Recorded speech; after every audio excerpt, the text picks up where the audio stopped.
दोस्तों, आप सभी का स्वागत है मेरे इस YouTube चैनल पे ऑल इन वन स्टडी पे। आज मैं आपके लिए लेकर आया हूँ एसएससी एमटीएस एग्जाम से रिलेटेड जो भी आपके डाउट हैं, जो आपके मन दिमाग में आते हैं, उस डाउट को क्लियर करने के लिए ये वीडियो मैं लेकर आया हूँ। ज़्यादातर बच्चों में यही डाउट आते हैं। तो सबसे पहले जो मैंने जो टॉपिक लिया है वो लिया है एग्जाम पैटर्न कि किस तरीके से है। दोनों में 45 मिनट है आपका, ठीक है, 45 मिनट है दोनों में ही, ठीक है। तो ये दोनों क्या मैं आपको बताता हूँ। सबसे पहले एग्जाम पैटर्न आपका 2 स्टेज में होगा।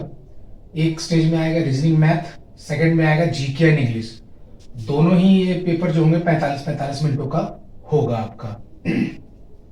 जो रीजनिंग मैथ है और जीके इंग्लिश है, ये पहले रीजनिंग में आपका रीजनिंग आएगा, रीजनिंग मैथ आएगा। इसके लिए 45 मिनट आपको दिए जाएंगे और जैसे ही 45 मिनट इसका खत्म होगा ऑटोमेटिक आप जीके और इंग्लिश पर पहुंच जाएंगे, ऑटोमेटिक ही पहुंच जाएंगे। और उसके बाद इसका टाइम स्टार्ट हो जाएगा 45 मिनट का। इसका भी जब ऑफ होगा तो आपका कंप्यूटर ऑटोमेटिक सेव हो जाएगा। जो भी आपके जो आप सेव करिएगा, क्वेश्चन सेव करके ही करिएगा, लेकिन मतलब आपका टाइम ऑफ हो जाएगा। अब जो मेन जो हमारा जो टॉपिक है वो है कट ऑफ कितनी जाएगी।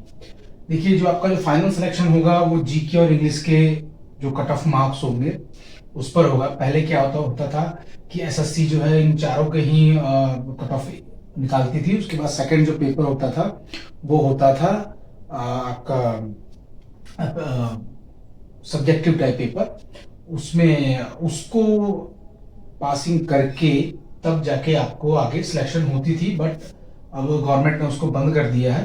अब आप सीधा जीके एंड इंग्लिश के जो आपका जो पूरा जो इसका कट ऑफ बनेगा उसके बेस पर आप फाइनल सिलेक्शन ले पाएंगे। लेकिन उसके पहले सिलेक्शन का जो प्रोसीजर है, जो चांस है कि होगा कैसे, वो यहां से है।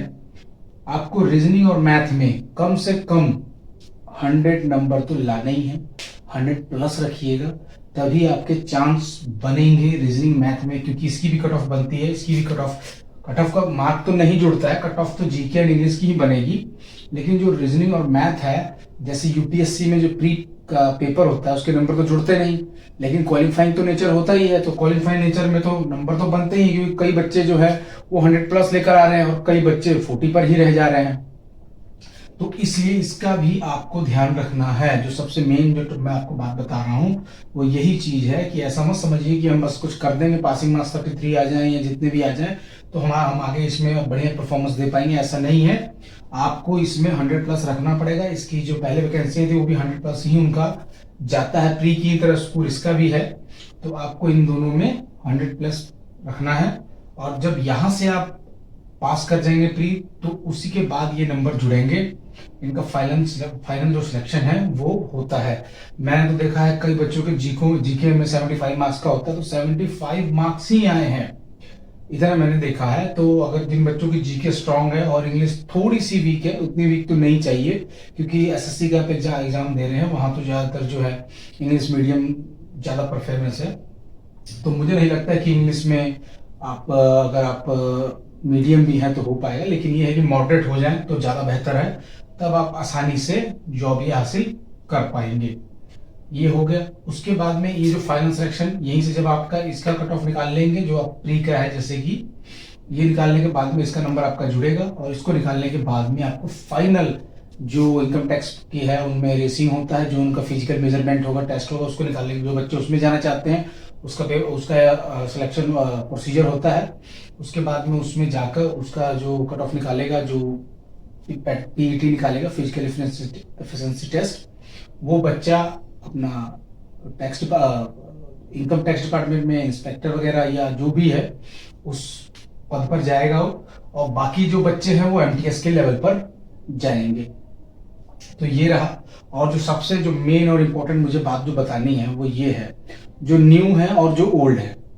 जो बच्चे पहले से एसएससी की स्टार्टिंग की जो तैयारी कर रहे हैं, जिनको 2 साल 4 साल 5 साल हो गया है, और जो बिगिनर है, उनमें यह है कि जो बिगिनर है अगर उनका रह जाता है, उनका सिलेक्शन नहीं हो पाता, तो उन्हें ज़्यादा चिंता करने की ज़रूरत नहीं है, क्योंकि आप खुद एक बार माइंड से अपने दिमाग से लगाकर सोचिए कि जिन बच्चे 5-5 साल से एग्ज़ाम की तैयारी कर रहे हैं, उन्होंने भी एक दिन इसी चीज़ को फेस किया होगा जो आज आप फेस कर रहे हैं। और जिन बच्चों का 4 साल, 5 साल, 6 साल में सिलेक्शन होता है, उन्हें फिर खुशी भी मिलती है। क्यों? क्योंकि मेहनत आप ईमानदारी से करिए, आपका सिलेक्शन ज़रूर होगा। कहीं न कहीं, किसी न किसी चीज़ पे आपका बढ़िया पोस्ट पे सिलेक्शन होगा, अगर आपने ईमानदारी से पढ़ाई की है, ईमानदारी से मेहनत की है। आपके सिलेक्शन को कोई नहीं रोक सकता। लेकिन मैं बस इतना कहना चाहता हूँ कि आप चिंता छोड़ दें, और चिंता सबसे ज़्यादा आप अपने करियर पे लगें और पूरी ईमानदारी से उस पे पढ़ाई करें। आपका सिलेक्शन 100% होगा। आप किसी से भी बात कर लीजिए, किसी से भी पूछिए, किसी के भी यूट्यूब पर वीडियो देख लीजिए। जितने भी बड़े से बड़े टीचर हैं, प्रोफेसर हैं, वो यही बात कहेंगे कि आप जिस भी काम को कर रहे हैं, बहुत ही ईमानदारी से करिए, आपका सिलेक्शन 100% होगा। तब तक के लिए धन्यवाद दोस्तों।